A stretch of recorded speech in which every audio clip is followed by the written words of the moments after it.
more widely than that, does it really work? So like funding structures, commissioning structures, production timelines, you know, it never felt very sustainable to me.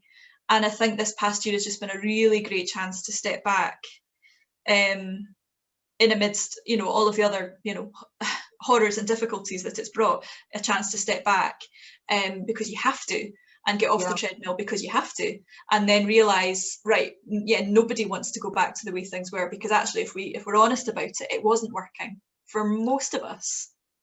And that's quite empowering, I think. Yeah. You've sort of hit the nail on the head. That there's so much that you could look back on and go, but that wasn't the, you know, we were just getting on with what we'd ever known, I think, and I think so many people can probably relate to that. And part of you feels like you're scrambling back for that because it's comfortable and you do know it, and it's the fear of stepping off into the unknown, I guess, isn't it?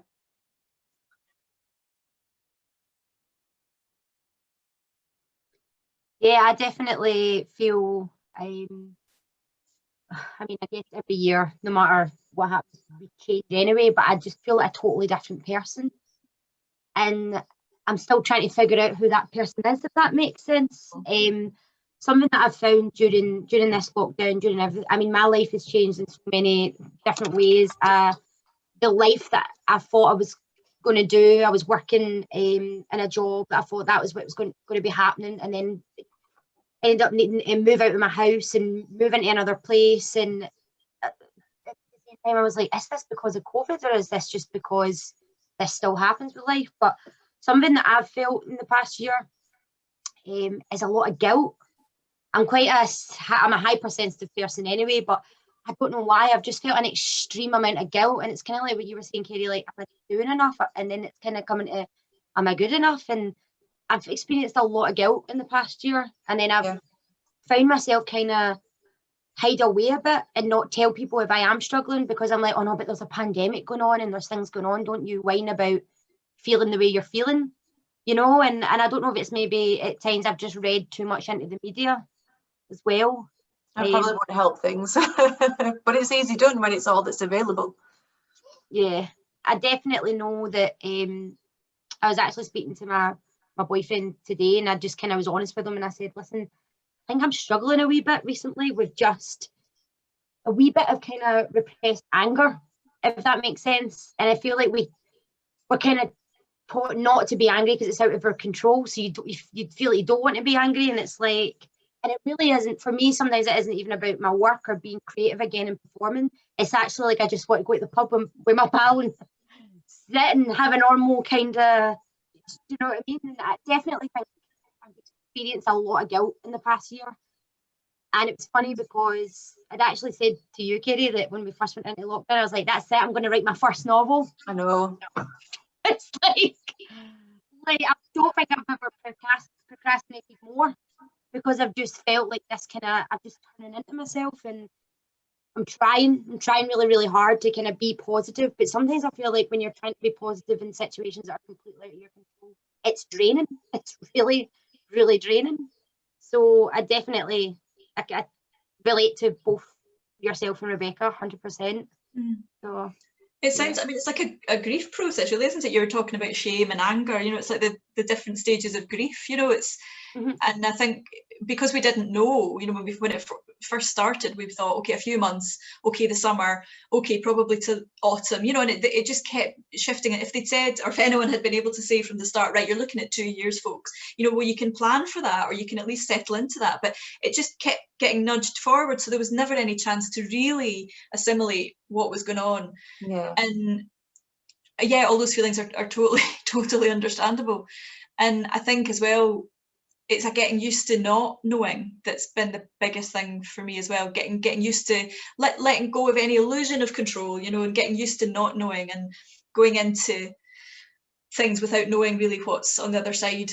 I mean, some of the work I've been doing has been about post-oil culture, and I've been writing. Well, actually, I suppose I'm lucky because I was able to put plays aside, but I was able to pick up my poetry, and you know, I usually jump between the two of them anyway. So I was able just to dig into this poetry project that I was writing anyway, and it was always going to be about post-oil and post-petroculture and transition, and but I planned that before 2020 happened, so it was already going to be, you know, a fairly hot topic, and it just got even more kind of weird as everything did under the microscope of 2020.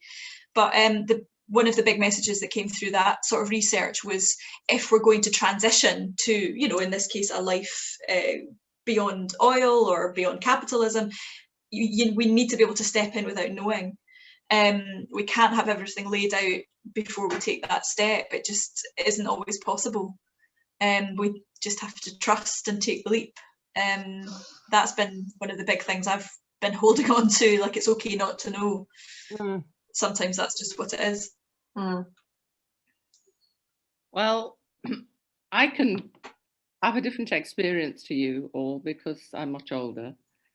And I'm at an age where I really feel annoyed about having a year of my life taken away from me. Yeah.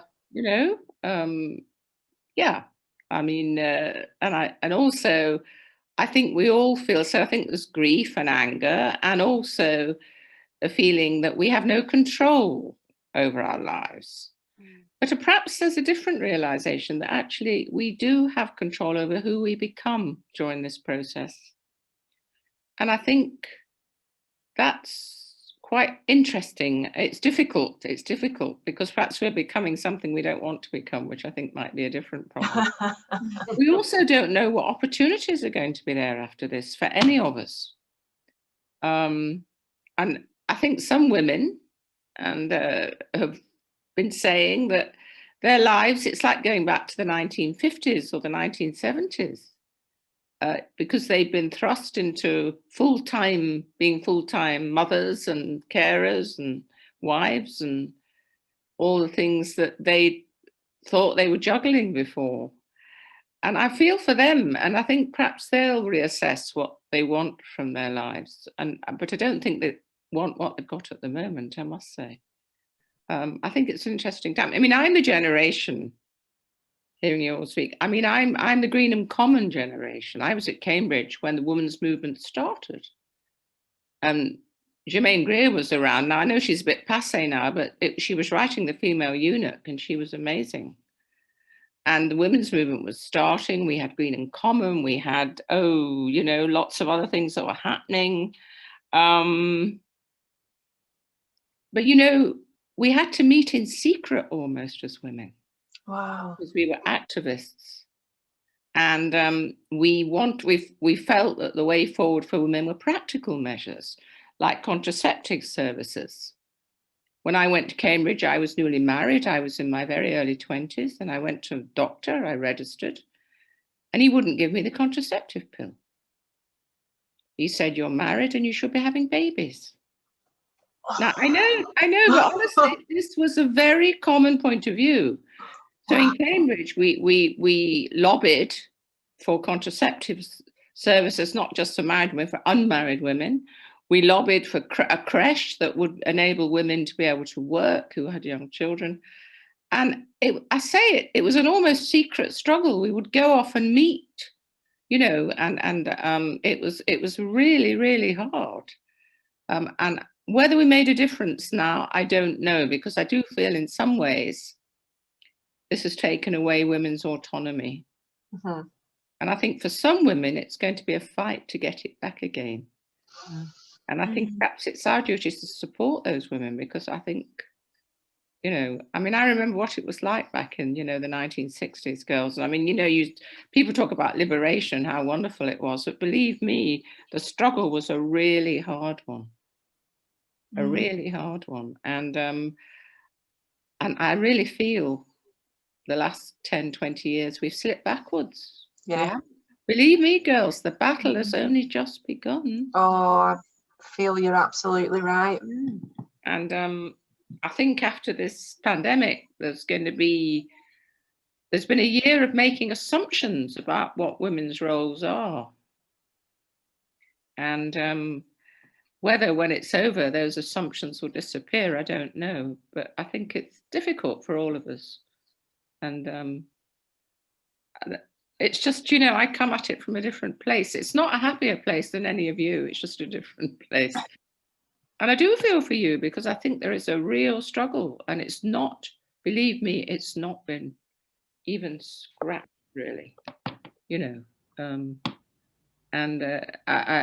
I believe in women being activists, and I think you're going to have to fight, girls. I mean, I've got many years fighting in front of me, but believe me, I think you're going to have to fight for it. But more power to you. That's all I can say, and that's all I can say, really. Thanks, Joyce. It's amazing. It has, hasn't it? It's last year just really brought to light so many inequalities, you know, women having experienced lockdown completely differently, and going back, as Joyce was saying, going back to taking on much more of the domestic duties. How that is still there, you know, we think we're eking past it, and then something like this happens and you realise, no, it's always just there, just beneath the surface. First chance it gets, you know, it grabs hold again. Anyway, I wish you joy. That's all I can say. I wish you joy. I'm hoping for some kind of, maybe I'm just a frightful hippie, but I'm hoping for some kind of collective living after all of this, you know, where, you know, childcare is shared, other tasks and things are shared, you know, and kind of communal living, you know, that kind of a thing, which feels like the only way to really practically address any of that. Or does it? Is it? No, it's not. You can legislate, so no, it's not. A lot of that in the 70s, but it kind of fizzled out. Yeah. But I mean, to be quite frank, girls, just look at who's in charge. I mean, all these mad, narcissistic, psychotic males. Yeah. Get out there, girls. Come on. And look at the struggle Nicola's having. I know. Yeah. And look I saw something interesting the other day. It was just a meme or something, but I thought, and you know, there's always this, but women can't be in charge because you get too emotional. Hormones are a problem, and it's like, is testosterone not the biggest issue of the vast majority of problems in the world? but once a month we get a bit weepy, and it's like, whoa. It was also, was it Hannah Gadsby, you know, the comedian, and she was saying something along those lines of, well, sure, okay, hormones play a role. I'd rather have a weep and eat some chocolate than put my fist through a wall, you know, because that's, you know, you want to talk about hormones? Okay, let's talk about hormones. Let's talk about testosterone. Yeah, no, definitely. I think I've definitely cried this year, in the past year, more than I've ever in my life. And like I say, I'm a very sensitive person. And I used to actually feel like it made me weak as a woman for some reason, because I felt like I had to be, I grew up around a lot of men as well, and I felt like I had to be like that. See, as I turn 30, I'm like, I will cry whenever I need to cry. I don't care where I am. I actively tell my boyfriend, I'm just going to sit down and have a wee cry. And he's like, do you need anything? I'm like, no, I just want to cry. Like, okay. And he gets like, he's such a lovely guy, but he gets really uncomfortable sometimes with it because he just doesn't know what to do. And I'm like, just let it cry. Then I feel great. So, until the next cry comes along, and then I have another one. But yeah, no, definitely. It's funny that we're saying this because me turning 30, my sister's actually turning 18, and I worry about her. I worry about the way she's really, really, really, really intelligent, but she's also very social media driven. And you can tell the impact, just the difference in the way that she sees things and thinks the way things should be. And I worry about the younger generation more than myself, because it's like you said, look at the people that are in power. And even today, you still have, like, whenever you say something, you have, oh, don't tell me you're one of those feminists. What does that even mean? Oh, what more do you need? You can vote. And I always educate my sister. I'm like, see, if you ever hear somebody saying that, give them it back. I remember once I chaired a very difficult meeting, It was all men on the board, and it'd been a difficult meeting, and I'd got them to where they needed to be. And the men were much older than me at the time. As I went out, one of them put his arm on my, you know how they do, put his hand on your arm, you know? And he said, "My dear, you did really well there. I almost forgot you were a woman." Oh, Dear. What? I mean, it just. I love how we're all shocked, but we've all experienced similar. I know we have, and we're all going. Oh, 1903, you know. Yeah. Anyway, he left the board 2 years later. But you know, but I think we just have to be ourselves, and we have to be determined, which you are. I mean, I do admire you all. I think, you know, and you've got talents and creativity. And, you know, we just have to do it, really. yeah, definitely. Oh, look. Oh, Hi. And who's this? This is Riley. Hello. Hi, nice to see you. You want to see how you all did? Hello, how are you all doing? Very well, thanks. Very well. Oh. But yeah, that Thank you for adopting my baby. Right. I think that these conversations are always important, and I think the more we have them, the better. That's what keeps the drive going. I know myself. I just changed jobs, and it's funny that we're talking about what's happening during COVID, and the fact that people have actually lost jobs, like especially in theatre and bars and restaurants. I actively left my job because I was being treated. I don't even know. I don't think there's a kind word to say. I was being treated really not good.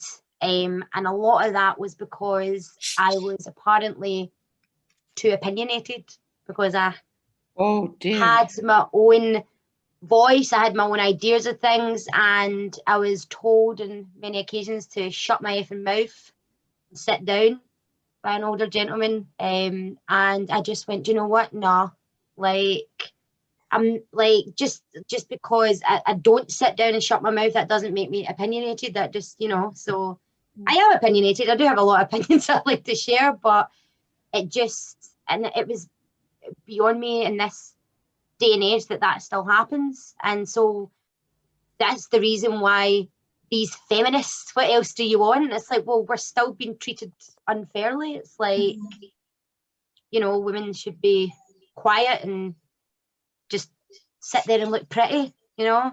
And I just was like, no, you're not treating me like this, so goodbye.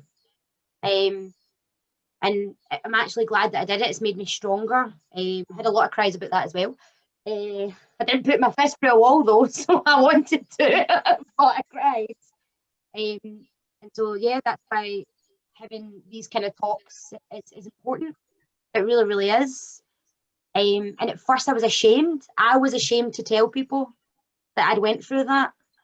And it was just like, no, I'm not ashamed anymore. I need to, you know. But yeah, so thanks for that. Oh, it's just going to say it's exhausting, isn't it? Having to be constantly vigilant for that, you know, because we all experience it, but it's the constant vigilance that kind of wears you down. I mean, I was at a poetry festival a few years ago, and I was there as everybody was reading, you know, representing your country. It was an international overseas poetry festival, and there was a director of another big international poetry festival who came over and ruffled my hair. We'd been chatting just throughout the festival. God, joined the group, literally ruffled. Now this was a few years ago. I was 37 or so at the time. Yeah, and then later on, I saw him. We barely ever talked about my work. I don't know. We just made chit chat, you know, and he asked me a wee bit about my work. And then later on, I saw him speaking to a poet, another international poet who I know is a lot younger than me. At the time, he was probably definitely early 20s, but very tall male. and was having this in-depth conversation about his poetry. So this, young, tall male poet, 15 years younger than me, got to talk about his work, whereas I never got to have that conversation. I got my hair ruffled. Was he having his hair ruffled? Was he having his hair ruffled? No, definitely not having his hair ruffled. No, exactly. Yeah. In-depth poetry talks, that's what he got. And I've never had, invitations to a certain poetry festival, which I'll bet somebody else had an invitation to, just never got to have that conversation because. So it's just so insidious, Yeah, I work in partnership with my husband. We work as singers together, and we have done for many years. We've only ever known each other working on stage together. We've never known life without that with each other. That's how we met, and we do all our work through an agency, a guy. And despite the fact that I do all our finances, I do most of the admin side of things, because that's what I enjoy to do. It's just he drives us everywhere. I choose to do the admin, and that suits us both quite well until we have to switch around and then we kill each other. But despite the fact that I do all the admin side, all the phone calls, all the calendar work, all gets directed via him, because our agent refused. They refused point blank to phone me, to the point where they've phoned me on occasion and gone, "Oh, sorry, I rang the wrong one, haven't I? No, I am a part of this business. You can speak to me. I know I'm a woman, but and it's just this deep rooted. I don't even think people are aware that they're doing things like that. It's a very deep set of beliefs, isn't it? Yeah. I think for me, you were saying there as well, Rebecca, and kind of touches on what you're saying is this set of beliefs, Katie, is about your hair being ruffled. It made me think about the first thing that came up into my head is it took me until probably about 24 before I actually went, why do men think it's all right for them to put their hands on my body? Like, the amount of strangers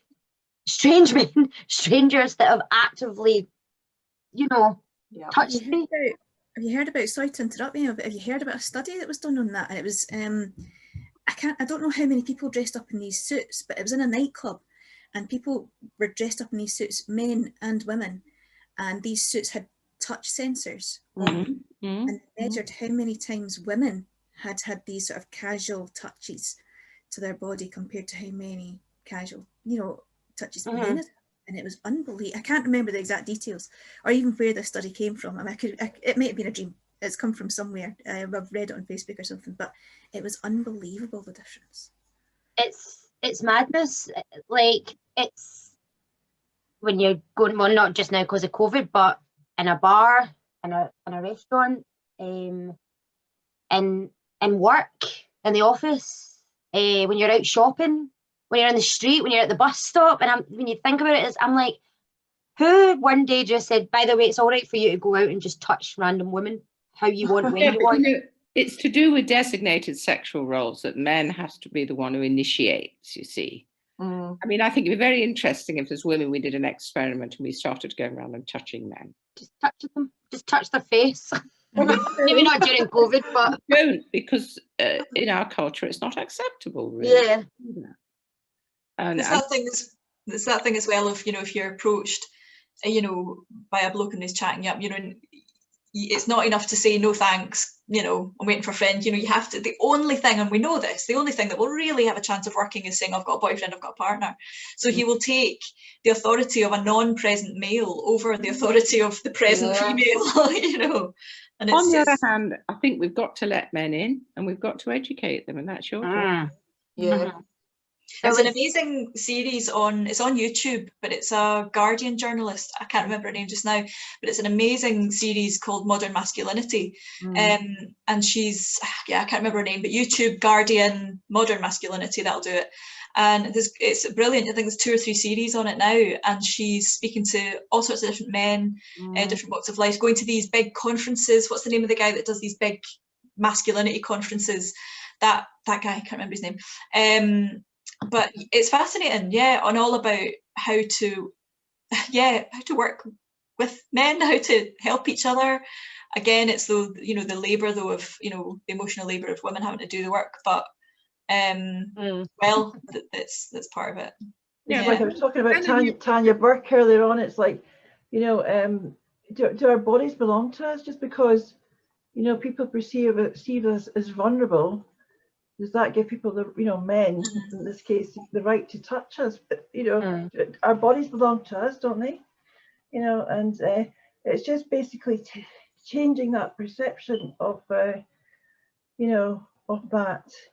got a long way to go. It's hard to believe. We're still in that zone after Joyce has been talking about all the activist work that she did, and we're still here. It's, I know. Honestly, and I think it'd be great to have a different type of TED talk or something, to get around this way of thinking, because do our bodies belong to us, or do they belong to someone else that can come in and touch us? I think that was really good as well, Laura, what you were talking about. That's a good experiment, actually. I mean, we won't be able to do that now, of course, in a club, but well, it was nice. It's nice to see you, Laura, because I'd just like to congratulate Laura's now the Sterling Macker. So I'd like to congratulations. Well done, Laura. Well done. It's very kind of you, Rose. It was something I was maybe wanting to bring up tonight, was this idea of, it was something that I had read last week, was a woman who had gone for an opportunity, or she'd spoken up on something, and she was quite concerned about the response from some men on her post or on her achievement. And people said, well, why don't you just take the post down?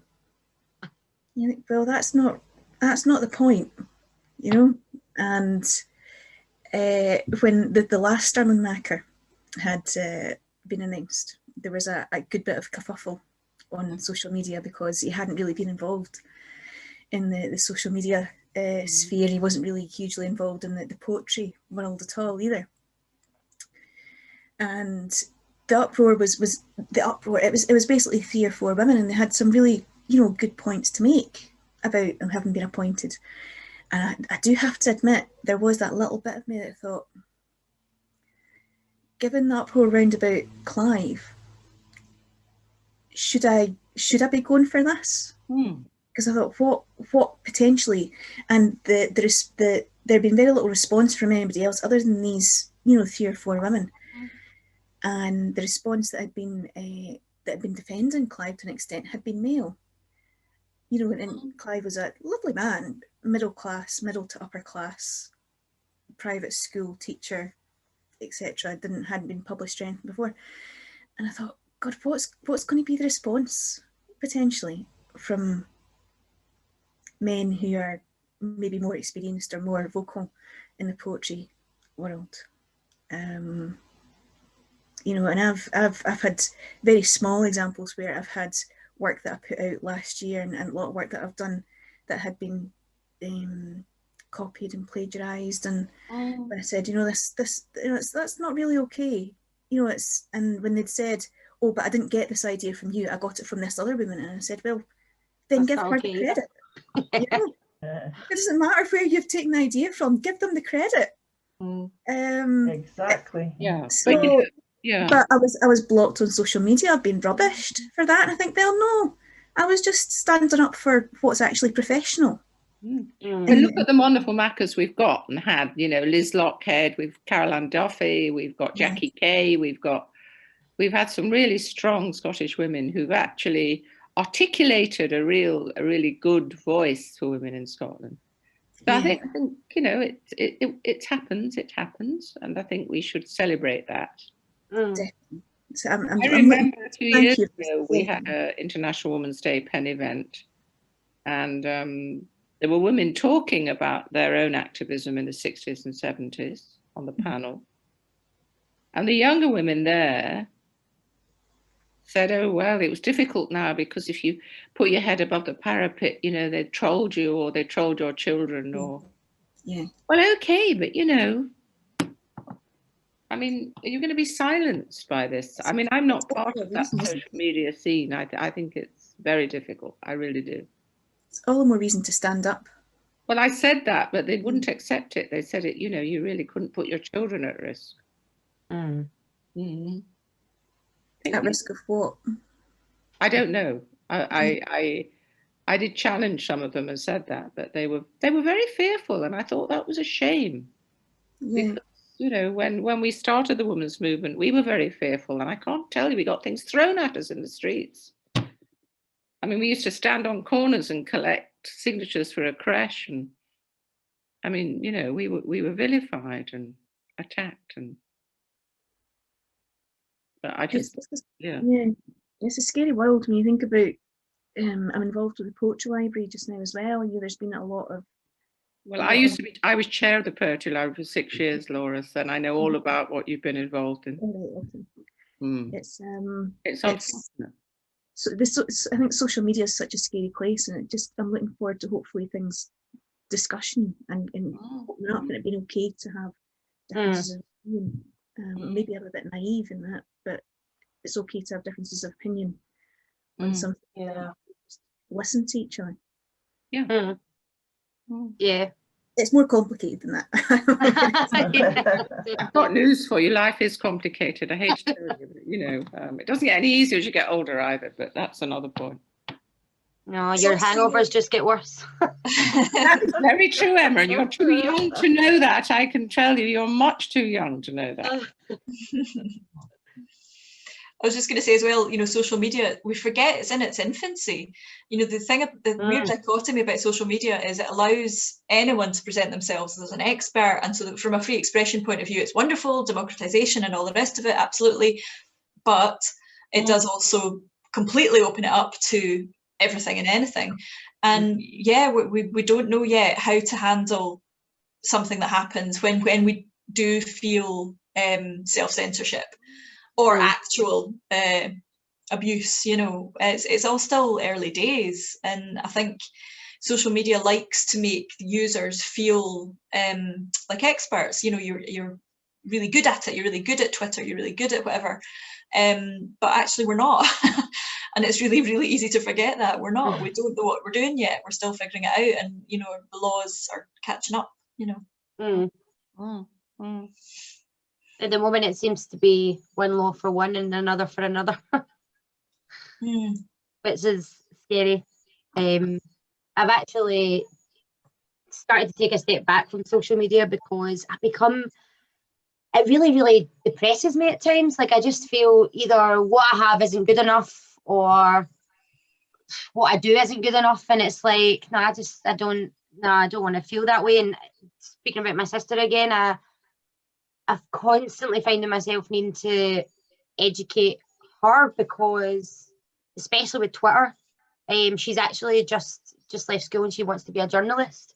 So there's a few times she posts things and I'm like, you want to rethink how you, and it's not even in a way of, you know, saying to her what she's saying is wrong or bad, but just letting her know the repercussions of, like, if you want to be a journalist and you want to move forward, you know, there's people's lives have been ruined from something they said when they were 14, which granted some of the things they probably said are, you know, but they're now going into maybe politics, and someone like finds, remember when you were 14 and you said this offensive comment, that's it, dropped, and it's scary. So I'm constantly finding myself with my sister needing to just say to her, just be aware, and also don't argue with people on Twitter because it's like just going like, oh no, it's just not when you hear it. Yeah, it's horrific. I don't touch it. I don't. I don't. Stay well away. You know, interesting. I just did want to ask if anybody had any work of their own that they wanted to read before we close tonight event. If anybody had anything they wanted to read. That's okay. That's okay. There was something that I was going to say that I remember we were talking about, you know, like like you were saying, Rose, our bodies are their bodies and stuff, and it reminded me, I was actually speaking to my cousin. He's gay, and he was telling me that I think it was to do with a study as well that had happened, and how they figured out, you know how a straight, it's usually straight white male, often feels uncomfortable around a gay man in case he comes on to him.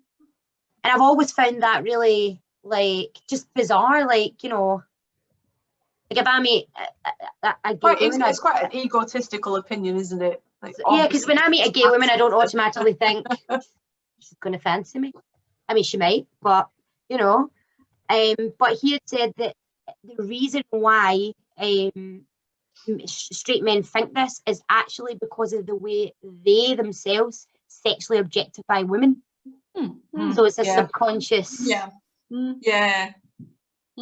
I had a total Barney with my partner a while back, but it was talking about a play I'd had on years ago, and he was asking, "Oh, so how did that one come about?" And I was like, "Oh, well, I was in New York, it happened to be, and just got chatting, met this guy just in a theatre, you know, in a theatrical context, and then he was an actor, and I said, oh, I've got this show, we ended up doing it, blah, blah, blah, took a year, there we go." And he was like, "Oh, right," and my partner was being really weird about it. And I was like, what's the problem here? And he was like, "Oh, do you think he fancied you though?" And we had this. My partner is a feminist, he's a wonderful man, but he still said this to my face out loud. It was infuriating. Yeah, it was like, no, I hope he just liked my work and was interested in the project and was an actor, and it was a one-man show, so he wanted the part, right? But yeah, my partner was convinced there was some element of, but he must have fancied you the way. Oh. It's still in there, isn't it? Just yeah, definitely. That's what you call, Rebecca, passion for you. That's it. Maybe that's it. Yeah. It's all right to have a wee bit jealousy, just a little bit though. Yeah. But again, it always does come back to, because men think that women and men, straight women and men, can't be friends without having sex. Yeah. Up until a couple of years ago, I was a musician. I would tour. I was in a band, and it was with all guys. Granted, my now partner was the guitarist of that band. But that actually happened to be, it was completely, you would never ever have thought us two would have, everybody was like, no, I would have paired you and Lewis together, because we were so, he was the lead guitarist, my boyfriend now is the rhythm guitarist. People were like, oh no, I just seen you with Lewis. And I'm like, but why? And they're like, just this chemistry you said. And I was like, that's because he was my best friend. Nah, you sure you didn't? And I was like, no, I never ever thought or felt that way. They were like, but you know, women and men can't really be friends. There's always that tension there. And I'm like, nonsense. Like, I've had many guy pals and met guys that, you know, I can have a conversation with in a bar, for example, and I'm not thinking. And they're like, yeah, but he'll be thinking it. I'm like, well, that's what needs to change. So, but yeah, I think this has been a really, really good conversation, stuff that we've clearly needed to say, and I genuinely could probably sit for hours talking about this kind of stuff, but I think it would be nice if we closed it there, unless anybody else has anything else to say. But thanks, Gary, I think that was a great way to kind of end it. I love how stories can kind of turn, and just the way it can kind of pan out. So if anybody else has anything to say, if not, I would like to just say thank you so much for joining, contributing, and happy International Women's Day. And let's keep the flame burning, keep the passion, keep our voices heard, teach the next generation like how important these voices are. And yeah, that's all from me, really. Well, it's been nice meeting you all, girls. It's been So great. nice meeting you. Yeah. Thank you very much. And, Thanks, Emma. Thanks everyone for having me. That was really great. Thank you. Thanks, Emma. Thanks very much. Thank you. Learned so much. Thanks for cheering. Another brilliant meeting, Emma. Thank you. Thank you.